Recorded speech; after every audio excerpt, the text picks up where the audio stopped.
some Kings basketball? No? Why is your voice like I don't this? know, but we are back. The All-Star break is officially over. I've been wearing the same clothes since last Thursday, but I'm feeling good. Kings basketball returns. We got the Kings and Spurs. How was your break, huh? You seem rested. Break, great. I was starting to finally miss basketball last night too, which is a great feeling. You know, you don't want to ever feel like, oh, that's too short. You want to miss it, and I'm there. I'm in that moment. Well, because we didn't see it over the weekend, did we? That All-Star game, right? Oh, Deuce got you. Well, we didn't. It was pretty bad. Really didn't, yeah. Well, the Kings are back on the home floor. They played 28 games in the final stretch of the season. Yes. 17 at home. So that's the good news for the Kings. The Spurs are in town. The Spurs have won 11 games this year. They're 11-44. But we have seen the Kings struggle this year with teams below 500, losing to the Hornets, the Pistons, the Blazers. The list goes on. They're 14-5 against teams below 500. What are you expecting here with this game and Victor in town playing his first game in Sacramento? Okay. I am expecting the Sacramento Kings to feel like this reset, right? And when I say this reset, I think it's like mentally just feeling good with their bodies. Nobody had to go to All-Star break except Keegan for the Rising Stars game.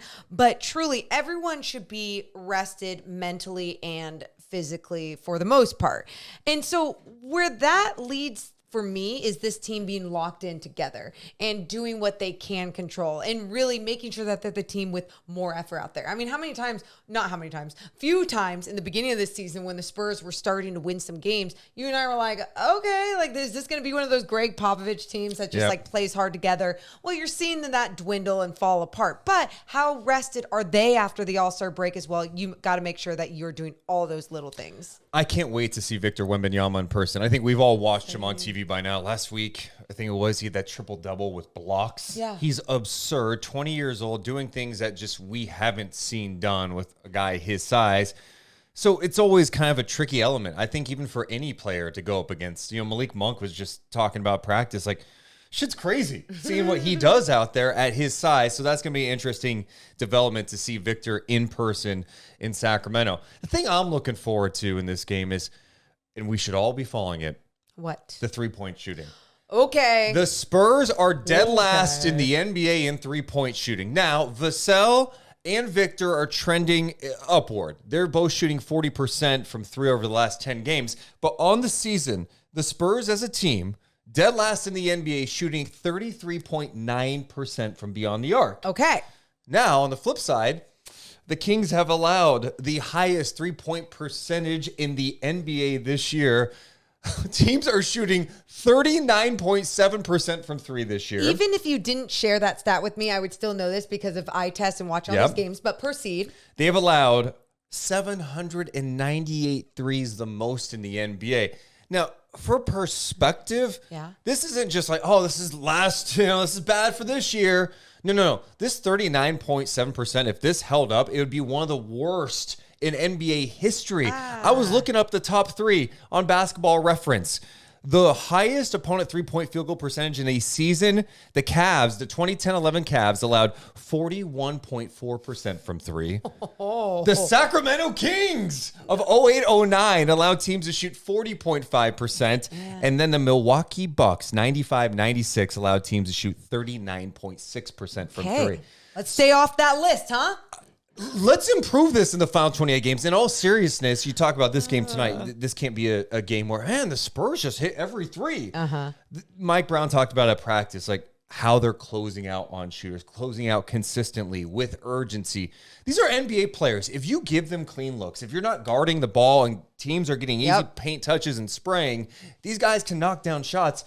They got to be locked in or they're going to be a play-in team or worse. I mean, it's not only just understand, like you said, with Wembanyama and Vassell, what they've been doing from beyond the arc, and they're trending up and being like, okay, understand personnel and know where they are on the floor. No, because if you are just too attached to where they are on the floor, everyone else is going to start getting their shot up and starting to feel good. We've seen how this King squad has rotated on the defensive end to allow some of these open looks from threes for other teams. So if you're the Kings, this is one of those controllables, right? This is one of those things where it's going to take just being locked in, effort, and understanding how to close out the correct way against who you are defending. Just do your homework and know exactly who you're going up against. The other insane stat Mike Brown mentioned yesterday is that you know how they label guys on the other teams hot shooters, the guys that you have to be in on, close out the right way all the time, can't allow good looks. Those guys are shooting 40% from three on them. That's a great mark.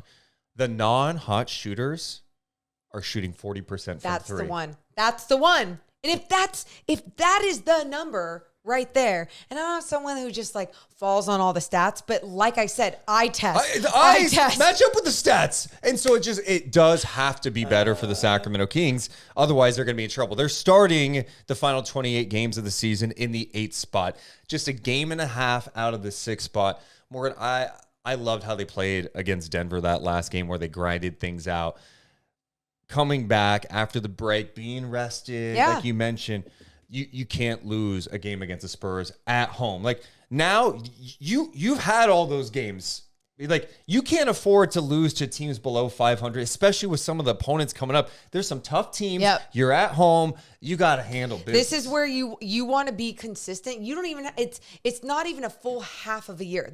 These last 28 games are going to go by so fast. So be consistent in these last 28 games. Make sure you are locking in, like you said, against the teams that you are supposed to beat. You're kicking their ass. Against the teams that are beatable, that you're doing everything that you can control to make sure that you can have the result that you want. So for the Kings against the Spurs, I need them to play the right way on their home floor. It's the only way I think all of us would feel good watching the game, but I even think for this entire team and their morale for the last 28 games.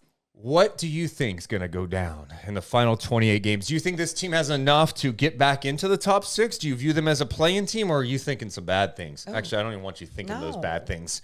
Let us know in the comments below. Also know this, we'll be live on NBC Sports California for pre- and post-game for Kings Spurs. And then after, Night Chat. We are live here after every single Kings game. Deuce and Mo. Deuce and Mo. Deuce and Mo, they tell you what they know. Deuce and Mo, Deuce and Mo, Deuce and Mo, the podcast that you know.